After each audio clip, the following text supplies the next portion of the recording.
ಪತ್ರ ಓದೋಣ. ಗುರುಜಿ, ಈ ಪತ್ರವನ್ನ ಜಯಲಕ್ಷ್ಮಿಯವರು ಚಿಕ್ಕಮಗಳೂರಿಂದ ಬರೀತಾ ಇದ್ದಾರೆ. ಪೂಜನೀಯ ಗುರುಗಳ ಪಾದಾರವಿಂದಗಳಿಗೆ ನನ್ನ ಅನಂತ ನಮಸ್ಕಾರಗಳು. ನಿಮ್ಮ ಕಾರ್ಯಕ್ರಮನ ತಪ್ಪದೇ ವೀಕ್ಷಿಸ್ತೇನೆ ಗುರುಜಿ. ಹಾಗೆ ನೀವು ಹೇಳೋ ಎಲ್ಲಾ ವ್ರತಗಳು, ಪೂಜೆಗಳು, ನಿಯಮಗಳನ್ನ ತಪ್ಪದೆ ಪಾಲಿಸ್ತೇನೆ. ಹಾಗೆ ಪುಸ್ತಕದಲ್ಲಿ ಕೂಡ ಬರೆದು ಸಂಗ್ರಹಿಸಿ ಇಟ್ಕೊಂಡಿದ್ದೀನಿ ಅಂತ ಹೇಳಿದ್ರು. ಬಹಳ ಸಂತೋಷ ಗುರುಜಿಗಳೇ. ನನ್ನ ಪ್ರಶ್ನೆ ಹೀಗಿದೆ, ಪಶ್ಚಿಮ ಬಾಗಿಲಿಗೆ ಸಂಬಂಧಿಸಿದ್ದಾಗಿದೆ. ನೀವು ಯಾವಾಗ್ಲೂ ಕಾರ್ಯಕ್ರಮದಲ್ಲಿ ಹೇಳ್ತಾನೆ ಇರ್ತೀರಾ ಪಶ್ಚಿಮ ಬಾಗಿಲಿದ್ರೆ ಒಳ್ಳೇದಾಗೋದಿಲ್ಲ ಅಂತ.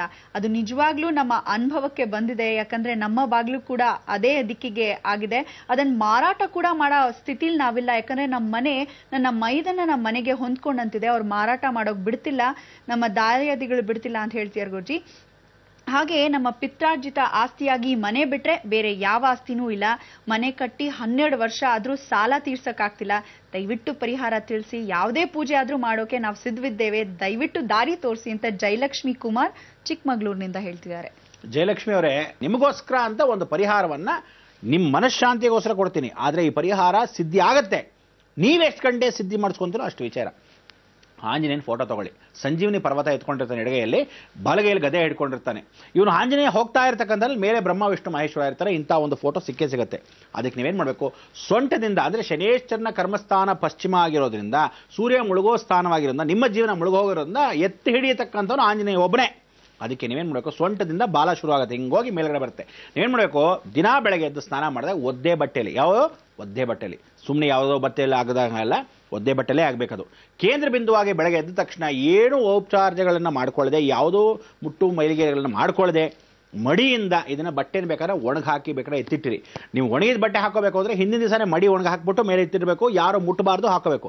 ಇಲ್ಲ ಆಗೋದಿಲ್ಲ, ಮಧ್ಯೆ ಯಾರೋ ಬಂದು ಮುಟ್ಬಿಟ್ರು ಅಥವಾ ಇದೊಂದು ಗೊತ್ತಾಗದೇ ಇದ್ದಾಗ ನೀವೇನು ಮಾಡಬೇಕು, ಒದ್ದೆ ಬಟ್ಟೆಲೇ ಮಾಡ್ಕೋಬೇಕು. ಅದಕ್ಕೆ ಒದ್ದೆ ಬಟ್ಟೆಲಿ ಎದ್ದ ತಕ್ಷಣ ಮಾಡ್ಕೊಂಡಾಗ ಎದ್ದ ತಕ್ಷಣ ಗಂಧವನ್ನು ತೇಯಬೇಕು.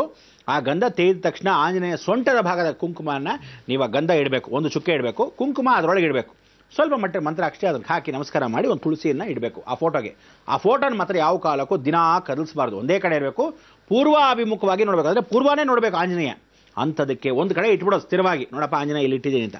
ಬಾಲದ ತುದಿಗೆ ಒಂದು ಚುಕ್ಕೆ ಗಂಧ, ಒಂದು ಚುಕ್ಕೆ ಕುಂಕುಮ, ಮಂತ್ರಾಕ್ಷತೆ ಹಾಕಿ ತುಳಸಿಯನ್ನು ಇಟ್ಟು ನಮಸ್ಕಾರ ಮಾಡ್ಕೊಳ್ಳೋದು, ಪ್ರಾರ್ಥನೆ ಮಾಡ್ಕೊಳ್ಳೋದು.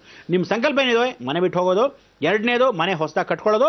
ಮೂರನೇದು, ನಿಮ್ಮ ಮನೆ ಆಸ್ತಿ ಯಾವ ಕಾರಣಕ್ಕೂ ಕೊಡಲ್ಲ ಅಂದಿದ್ದು ವಾಯು ಮುಚ್ಕೊಂಡು ಕೊಡಬೇಕು. ಆ ಥರ ಮಾಡ್ತಾನೆ. ಇಷ್ಟು ವಿಶೇಷವಾಗಿ ತಿರುಗಿಸೋದು ಆಂಜನೇಯ ಒಬ್ಬನೇ.